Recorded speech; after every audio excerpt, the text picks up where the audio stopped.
বিসমিল্লাহির রহমানির রহিম। আসসালামু আলাইকুম। আজকে আমি যে আমটি নিয়ে আপনাদের সাথে কথা বলবো, এই আমটি চাষ করতে গিয়ে অনেক প্রতিকূলতার সম্মুখীন বিভিন্ন সময়ে হয়েছি। বিশেষ করে এই আমটির ব্যাপক রোগবালাই থাকার কারণে অনেক সময় একদম হাল ছেড়ে দিয়েছিলাম যে হয়তোবা এটি আমি আর চাষ করতে পারবো না, এবং বেশ কিছু গাছ বাগান থেকে কেটেও ফেলেছি। এটি হচ্ছে বাংলাদেশের সবচেয়ে নাবি একটি জাত, এর নাম হচ্ছে গৌরমতি। এবং এই আমটি কড়া মিষ্টি একটি আম। বাংলাদেশে এখন পর্যন্ত যতগুলো মিষ্টি আম আছে তার মধ্যে এটি একটি। আপনার ভিডিওতে দেখুন, এর আগে কয়েকবার আমি শত চেষ্টা করেও এই আম টিকাতে পারিনি, আর টিকলেও সেটি হয়তো সর্বোচ্চ 20% 30%, এর বেশি ছিল না। তো এই বছর আমি শুরু থেকেই আপ্রাণ চেষ্টা করি, এবং আমার দীর্ঘ 16 বছরের অভিজ্ঞতা সেটি প্রয়োগ করি। সর্বোপরি আমার একটা ভিতরে জেদ কাজ করেছিল, যা আমি যেহেতু বিশ্বের অনেক নামি দামি আম চাষ করে থাকি, সেটা বাণিজ্যিক হোক আর শৌখিনভাবে হোক, তো আমার মাথায় এটাও ছিল যে আমাদের দেশীয় একটি জাত, অথচ আমি এখানে সফল হতে পারতেছি না। এটা নিয়ে অনেক মনের মধ্যে একটা চাপা কষ্টও ছিল, পাশাপাশি ব্যর্থ হওয়ার একটা যে সেটাও, যে ব্যর্থতা থেকে কাটিয়ে উঠতে পারতেছি না, এটা আমাকে খুব বেশি একটা সবসময় যন্ত্রণা দিত। তো শেষ পর্যন্ত গত কয়েক বছরের বেশ কিছু অভিজ্ঞতা আমি এই বছর কাজে লাগাই। তারপরও বলবো যে পরিপূর্ণ অভিজ্ঞতা কাজে লাগাতে পেরেছি সেটিও বলবো না। এই বছরে কিছু ঘাটতি ছিল, আমরা সঠিক সময়ে ব্যাগিং করতে পারিনি।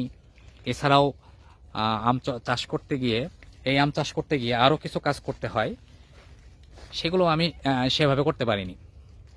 তো মোটামুটি বলা চলে আমি এই বছর 60-70% এফোর্ট দিয়েছি, এবং তার ফলও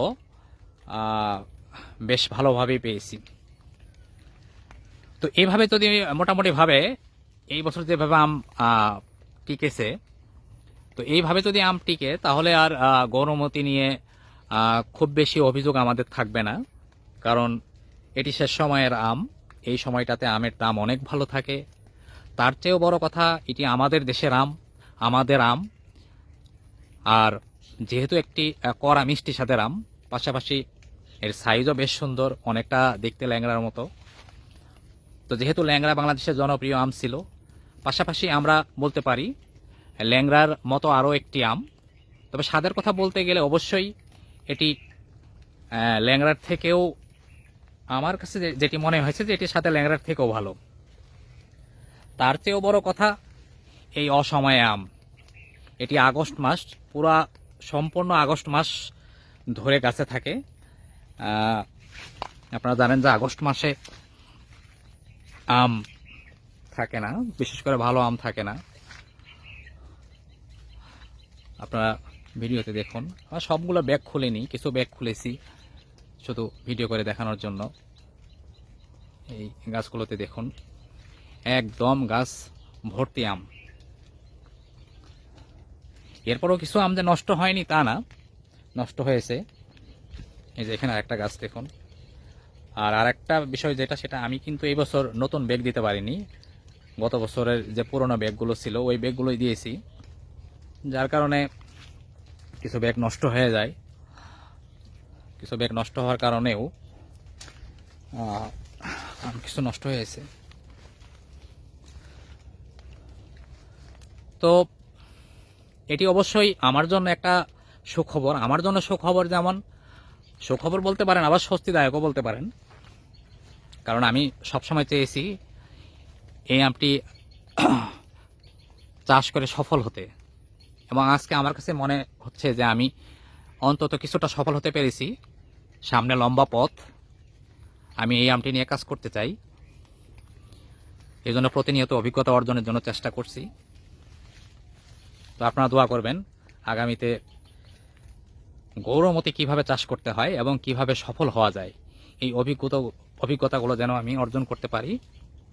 পাশাপাশি এগুলো আমি নিজে যেমন কাজে লাগাতে পারি এবং আপনাদেরকেও আমার অভিজ্ঞতার আলোকে কিভাবে পরিচর্যা করতে হয় এবং কি কি করণীয় সেগুলো যাতে আপনাদের সামনে সুন্দরভাবে উপস্থাপন করতে পারি, যার মাধ্যমে আপনারাও সফল হতে পারবেন, আমিও সফল হতে পারবো। পাশাপাশি আমাদের দেশের একটি দেশের জাত বলতে আমি বলবো এটি আল্লাহ তাআলার, আমি বলবো একটা বাংলাদেশের আম চাষিদের জন্য আমি বলবো সেরা একটি উপহার। তো এই জাতটি চাষ করে যাতে বাংলাদেশের মানুষ লাভবান হতে পারে, আমিও চেষ্টা করবো সেভাবে কাজ করার জন্য। তো ভিডিওটি শেষ পর্যন্ত দেখার জন্য সবাইকে ধন্যবাদ। সবাই ভালো থাকবেন। আল্লাহ হাফেজ।